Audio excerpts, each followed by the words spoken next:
오늘은 본문의 말씀 누가복음 24장 8절에서 12절 말씀을 중심으로 예수님의 말씀을 기억하고 이 제목으로 하나님의 말씀을 증거하고 함께 은혜를 나누도록 하겠습니다. 부활의 첫 열매 되신 우리 예수님, 지난주일 부활주일로 우리가 잘 지켰습니다.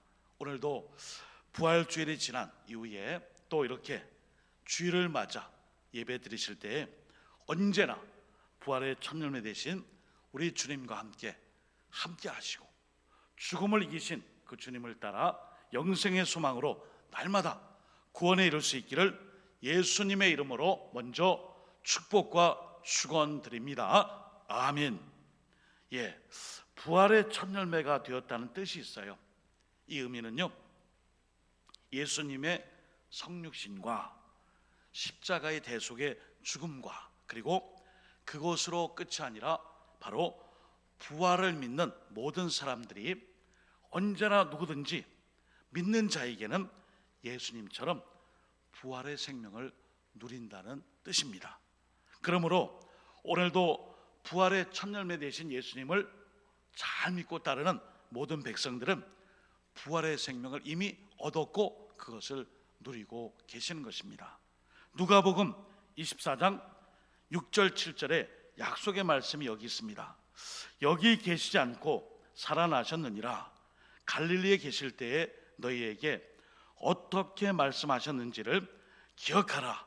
이르시기를 인자가 죄인의 손에 넘겨져 십자가에 못 박히고 제3일에 다시 살아나야 하리라 하셨느니라. 아멘.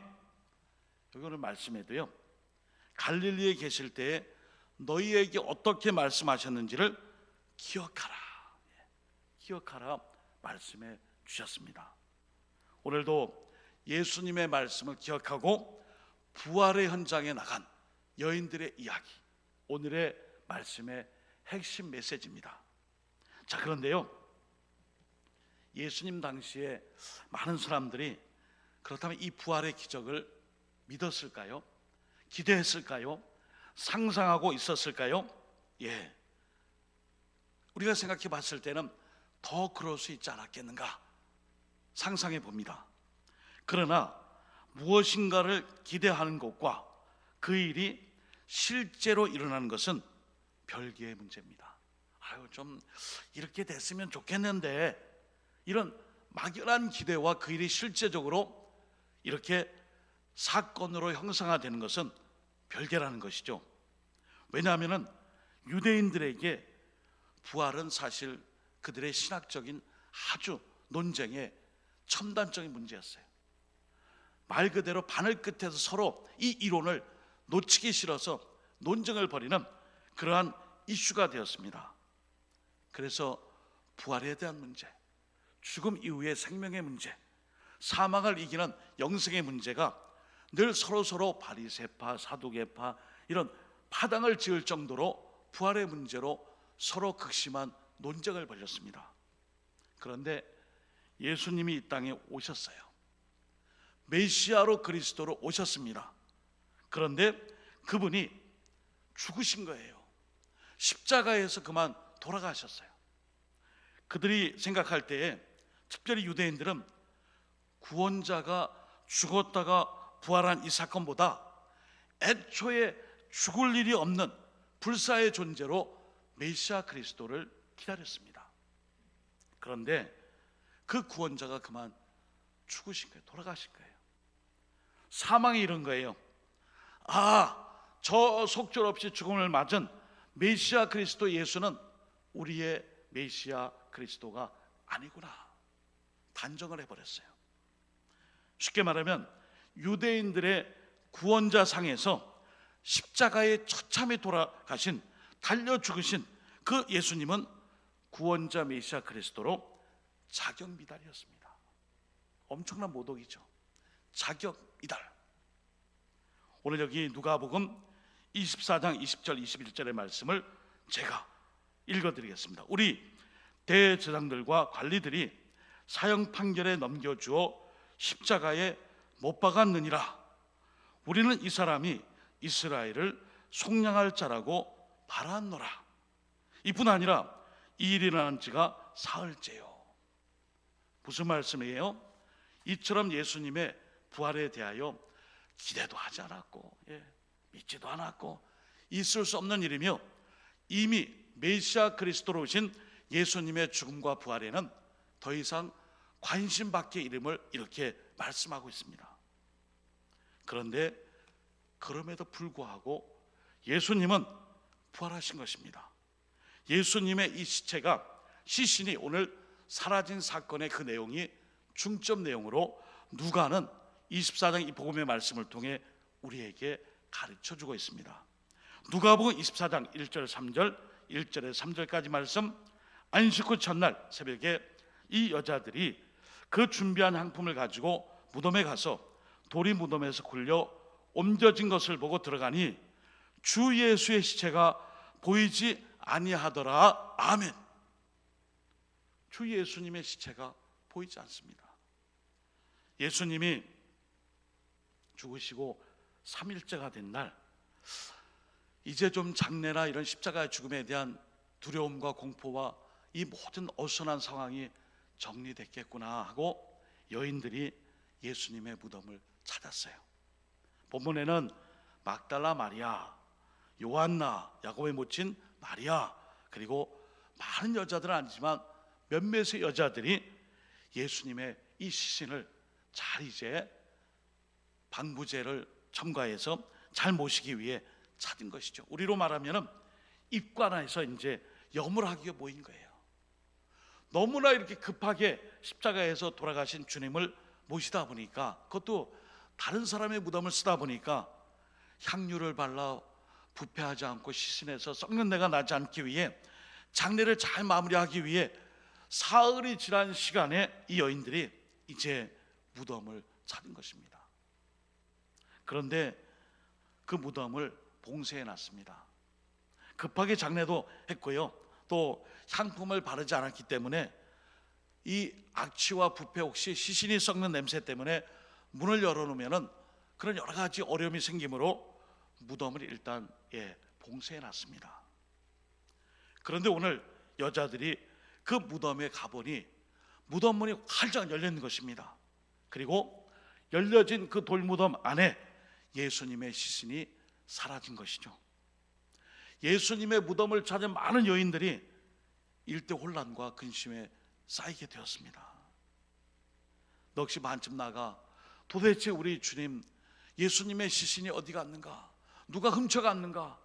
누가 일에 대하여 이렇게 망령된 흉측한 일을 저질렀는가 하고 전전긍긍할 때에 천사들이 예수님의 부활 소식을 전해주었습니다. 우리 누가복음 24장 3절 6절을 한번 같이 큰 소리로 한번 읽어볼까요? 누가복음 24장 3절에서 6절까지 말씀. 시작. 들어가니 주 예수의 시체가 보이지 아니하더라. 이로 인하여 근심할 때 문득 찬란한 옷을 입은 두 사람이 곁에 섰는지라. 여자들이 두려워 얼굴을 땅에 대니 두 사람이 이르되 어찌하여 살아있는 자를 죽은 자 가운데서 찾느냐?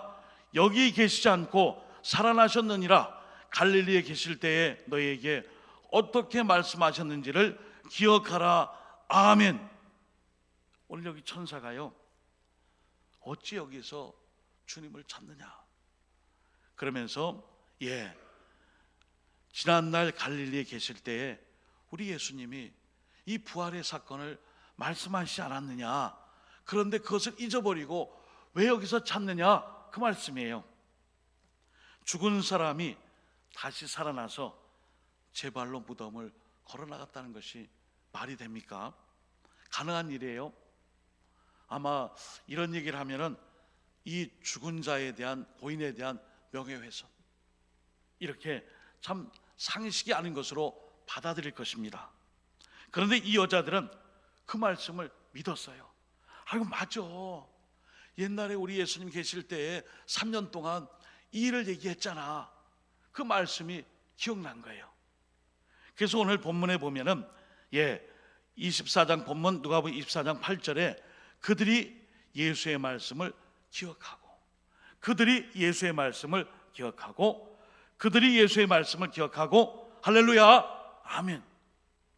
그들이 예수님의 그 말씀이 이제 기억이 나. 바로 이것 때문에 부활의 사건을 말씀하셨고 이런 일이 진짜 현실화됐구나. 우리가 막연하게 믿었던 것이 실제의 삶 속에서 일어나는 일이 별개의 문제가 아니라 바로 약속이 성취되었구나. 이 여자들은 이 비상식적인 일을 마음에 담게 되었습니다. 그런데 누가복음 24장 11절에 보시면은 사도들이 어떻게 이 소식을 듣고 반응했죠? 사도들은 그들의 말이 허탄한 듯이 들려 믿지 아니하나. 여러분, 허탄하다는 말이 정신이 나간 상태에서 하는 횡설수설, 중언부언, 전혀 알아들 수 없는 말을 이 허탄하다 이런 표현을 써요. 이 여인들이 저희가 돌무덤에 갔다 왔더니 무덤 문이 열려 있고 예수님의 시체가 없어지고 이게 시신을 찾으려고 하는데 못 찾았어요. 근데 웬 천사들이 나타나서 부활하셨다고 말씀하며 그동안 가르친 일에 대해서 기억이 안 나느냐 하며 예수님의 그 옛날 가르치는 말씀해 주셨으니 저희들은 믿어요 믿어요 호들갑을 떨면서 놀라면서 흥분하면서 전했겠죠.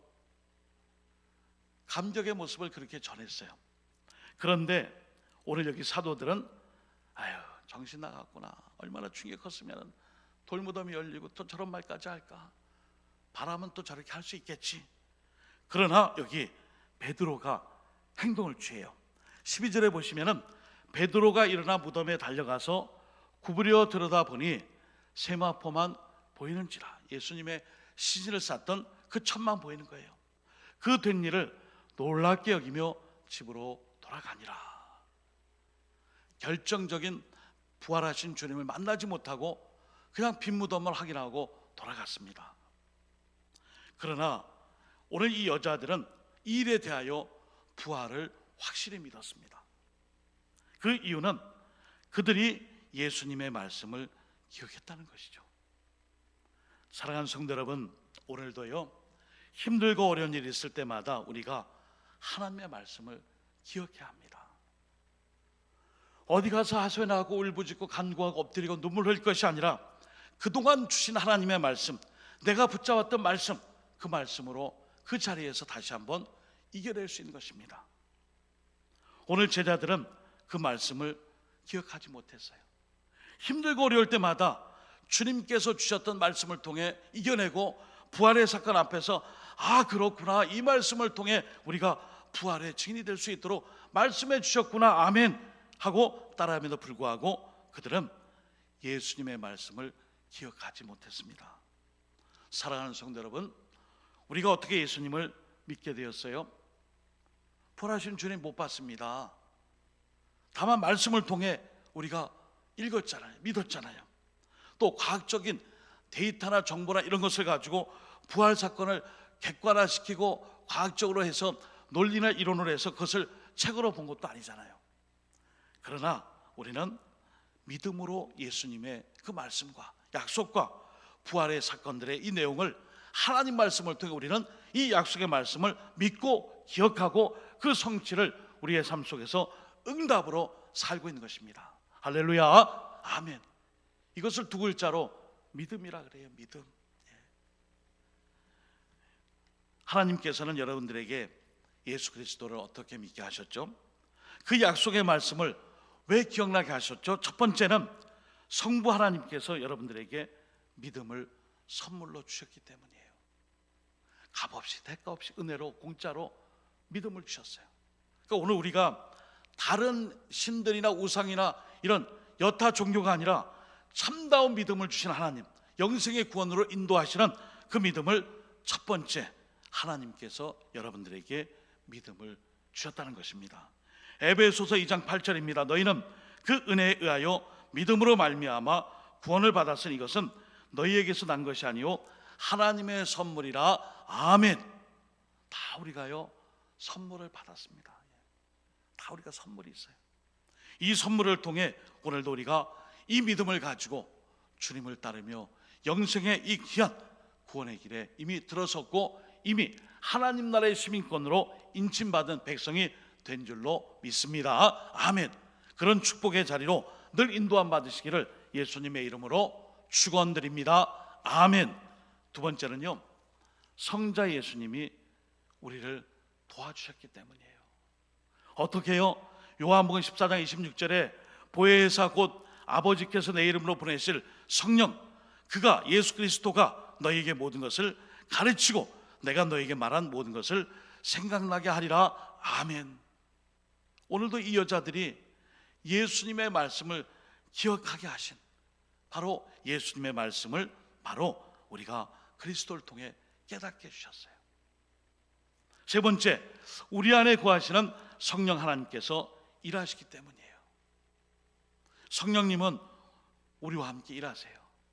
특별히 우리가 힘들고 어려울 때 위로하고 격려해주고 생각나게 하고 기억나게 하고 또 말씀으로 우리에게 감동을 주시는데, 고린도전서 10장 3절에 성령으로 아니하고는 누구든지 우리 예수님을 주시라 이렇게 고백할 수 없다라고 말씀해 주셨어요. 그 부분에 나오죠.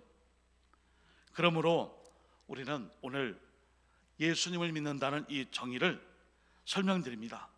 예수님의 존재하심과 주님께서 하신 모든 약속의 말씀과 행하신 모든 일을 믿는 것이 바로 기독교의 신앙인 것입니다. 믿음 안에서 우리가 그렇다면 해야 할 일이 있어요. 언제나 반드시 꼭 예수님의 말씀을 기억하는 것입니다. 오늘 부활주일이 지나고 부활주일 두 번째 주일 4월 둘째 주일에 제가 여러분들에게 꼭 이 말씀을 드리고 싶은 거예요. 부활의 사건이 2000년 전 하나의 일로 사건으로 끝나서 그냥 지나가는 것이 아니라 오늘도 부활하신 주님과 함께하여 그 부활하신 예수님의 그 말씀을 늘 기억하는 것입니다.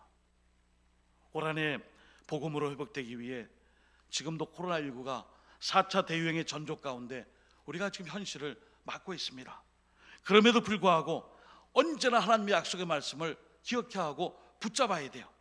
말씀, 통독, 읽기, 필사, 큐티, 묵상, 나눔, 암송, 이런 게 다 뭐예요? 기억하는 것입니다. 말씀을 읽을 때마다, 필사할 때마다, 큐티할 때마다, 또 문자 나눔할 때마다, 또 힘들고 어려울 때마다 그 말씀을 기억해내는 것입니다. 힘들고 어려울 때에 하나님께서 우리에게 주시는 말씀들이 너무나 많아요. 베드로전서 5장 7절, 너희 염려를 다 주께 맡기라, 이런 그가 너희를 돌보심이라. 오늘도 어렵고 힘든 일, 특별히 육신의 질고 아픔으로 수술을 받거나 또 인생의 고비고비를 맡길 때마다, 그런 일들을 맞닥뜨릴 때마다 기도해 주세요. 그럴 때마다 전화로도 기도해 드리고 병원 가서 신방에서 기도해 드리면서 말씀을 꼭 보내드립니다. 오늘도 다른 거 말고 말씀 기억하고 말씀 붙잡고 이 어려움을 이겨내십시다. 장로님, 권사님, 집사님, 성도님, 우리 젊은 우리 자녀들 말씀을 기억하세요. 말씀으로 이겨냅시다. 로마서 8장 32절에도 자기 아들을 아끼지 아니하시고 우리 모든 사람을 위하여 내주신 이가 어찌 그 아들과 함께 모든 것을 우리에게 주시지 아니하겠느냐. 내가 원하는 모든 것은 욕심이에요, 정욕이에요. 그러나 하나님이 우리에게 필요 적절한 것을 주시는 것이 바로 모든 거예요. 모든 것입니다. 나의 하나님이 그리스도 예수 안에서 영광 가운데 그 풍성한 대로 너의 모든 쓸 것을 채우시리라. 제가 참 좋아하는 말씀이에요. 빌립보서 4장 이 말씀, 여기서 모든 것도 내가 기도하고 간구하고 약속의 말씀을 기억하고 간구하는 그 모든 것을 주시겠다는 거예요. 그냥 무조건 다 주시는 것이 아니라 내가 기도하고 간구하는 그 약속의 말씀을 붙잡고 기도할 때, 믿음으로 기도할 때 그것이 모든 것이 되어 우리에게 응답이 됩니다. 교육학에서는 인간의 성장 발달과 발달 심리에서는 이것을 조금 어려운 말로 내재화라 그럽니다. 내재화. 내재화는 타인의 이론과 또 습관과 이런 모든 일들을, 기준을 자기 것으로 만드는 일이라 그래요. 그러니까 우리 그리스도인들은 하나님 말씀으로 우리의 삶 속에 하나님 말씀을 내재화시키는 거예요. 가장 힘들고 어려울 때 우약고 웃작고 웬일이고 와카노 이런 게 아니라 그때 제일 먼저 할 일이 바로 내게 이미 내 것으로 돼버린, 자기의 것으로 만들어진 하나님의 약속의 말씀을 붙잡는 것입니다. 오늘도 우리가 힘들고 어려울 때 제일 먼저 하나님의 약속의 말씀을 기억하고 약속의 말씀을 붙잡고, 우리 아까 장로님 기도하셨잖아요. 이 땅에서 신자로 성도로 살아가는 일에 만족하지 말고 이 땅에서 신자와 성도를 넘어 정령 주님의 길, 제자의 길을 따라가는 부활의 증인이 되는 그 사도의 삶 다 될 수 있는 이 어려운 지경에도 가정에서 실시간 영상 예배로 예배 드리신 모든 분들이 이런 약속의 말씀을 붙잡고 기억하며 언제나 힘든 이 땅에서 희망의 빛으로 오신 주님과 동행하시기를 예수 그리스도 이름으로 축원드립니다. 아멘. 주님의 약속의 말씀으로 또한 축복합니다. 아멘. 기도드리겠습니다. 하나님 아버지, 부활절을 지나고 또 새롭게 한 주를 시작한 저희 모두에게 일평생 예수님께서 약속하신 그 말씀을 믿고 그 믿음을 따라 특별히 나의 삶 속에 그 말씀을 밖에 두지 말고 내 심령에 자기 것으로 만들어서 오늘 무덤을 찾은 여인들처럼 빈 무덤, 이 돌무덤의 문이 활짝 열린 그 여인들의 약속의 말씀을 믿는 것처럼 평생 그 믿음을 따라 닮아가며 살아갈 수 있는 성도, 신자를 넘어 제자의 길의 삶을 살게 하여 주옵소서. 예수님의 이름으로 축복하며 간절히 기도 올리옵나이다. 아멘.